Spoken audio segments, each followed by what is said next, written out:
হাতে যদি ১,০০,০০০ টাকা থাকে তাহলে আপনি কি করবেন? আপনার জন্য ৩টি ব্যবসায়িক আইডিয়া দেব।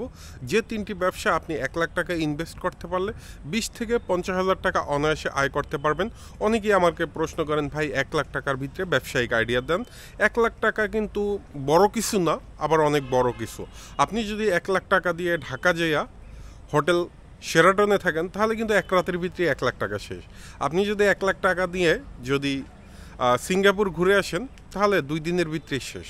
আবার এই ১,০০,০০০ টাকা যদি আপনি ইনভেস্ট করতে পারেন তাহলে কিন্তু দেখা গেল আপনার পরবর্তীতে আগামী ৫ বছরের মধ্যে এই ১,০০,০০০ টাকা আপনার ৫০,০০,০০০ টাকাও হতে পারে। তো আজকের আপনাদের জন্য যে ৩টি ব্যবসায়িক আইডিয়া দেব, এই 3টি ব্যবসা বর্তমানে খুব যুগোপযোগী অনুযায়ী এবং বর্তমানে সবচেয়ে ভাইরাল 3টি ব্যবসায়িক আইডিয়া দেব, যেটা আপনার চলবেই, সারাক্ষণ চলবে এবং বেচা কিনা করে আপনি কুলাতে পারবেন না এক কথায় বলতে গেলে। তার ভিতরে নাম্বার 1 যে ব্যবসায়িক আইডিয়া দেব সেটা হলো চায়ের দোকান।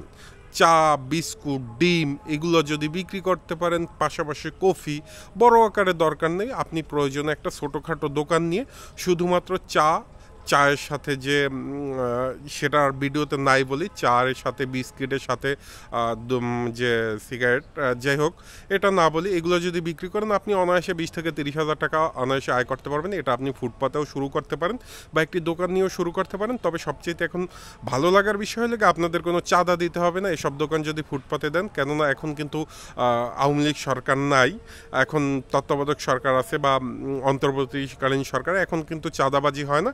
তো আপনি অনায়াসে এই মুহূর্তে দিতে পারেন এবং আগামী দিনেও আশা করি চাঁদাবাজিটা হবে না। দ্বিতীয় নাম্বার যে ব্যবসায়িক আইডিয়া দেব সেটা হলে আপনি একটি ফুচকা চটপটির দোকান দিতে পারেন। অনলি ফুচকা এবং চটপটি। এখানে আপনি যেটা করতে হবে, আপনাকে একটি ভ্যান গাড়ি কিনতে হবে। ভ্যান গাড়ি বলতে একটি ফাস্ট দোকান সিস্টেম, গ্লাস ট্লাস সহ, ডেকোরেশন সহ। তো এই গাড়ি কিনতে আপনাকে মোটামুটি ৩০,০০০ টাকা লাগতে পারে। ২০ থেকে ৩০,০০০ টাকা বাজেটে আপনি চাইলে ১০,০০০ টাকায় করতে পারবেন। তবে একটু ভালো করে মানে ওই রকম সিস্টেম করে নেবেন যেখানে আপনি ফুচকা এবং চটপটি বিক্রি করতে পারবেন।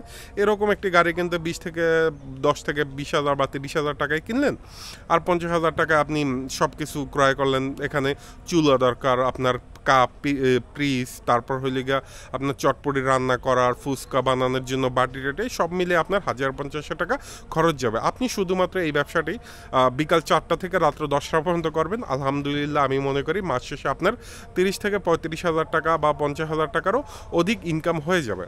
আর ৩ নম্বর যে ব্যবসায়িক আইডিয়া দেবো, এটা তো আরও পপুলার প্রোডাক্ট, এক কথায় বলতে গেলে প্রচুর চলে, সেটা হলো ফাস্টফুডের ব্যবসা। ফাস্টফুড আইটেম বলতে চিকেন আইটেম, স্ট্রিট ফুড যেটা বলে, চিকেন ফ্রাই, সমোসা, সিঙ্গারা, এগুলো আপনি বিকালে বিক্রি করতে পারেন। বিশেষ করে চিকেন ফ্রাই, ছোটো চিকেন ফ্রাই, তারপর হইলে আপনি সেখানে পুরি, সিঙ্গারা এগুলো যদি বিক্রি করেন, ভেজিটেবল রোল এগুলো যদি বিক্রি করেন, মাসে অনায়াসে ৩০ থেকে ৫০,০০০ টাকা ইনকাম করে। আমার দেখা মতো অনেকেই করে, আর আমি চাইলে আপনাদেরকে প্রমাণও দিতে পারবো এই ব্যবসাটি এখন বর্তমান সবচেয়ে জনপ্রিয় একটি ব্যবসা। তবে আপনারা চাইলে করতে পারেন এই 3টা ব্যবসার মধ্যে যে কোনো একটি। আর যাদের সাথে যায় না যে ভাই আমার ফ্যামিলি তো অনেক উচ্চ, আমার সাথে এই ধরনের ব্যবসা যায় না, তাদের জন্য না। আর যারা আর কি একদম দেওয়ালের সাথে পিঠ ঠেকে গেছে, তারা চাইলে এই 3টি ব্যবসা করতে পারেন। ইনশাল্লাহ আপনার জন্য সফলতা বয়ে আনবে।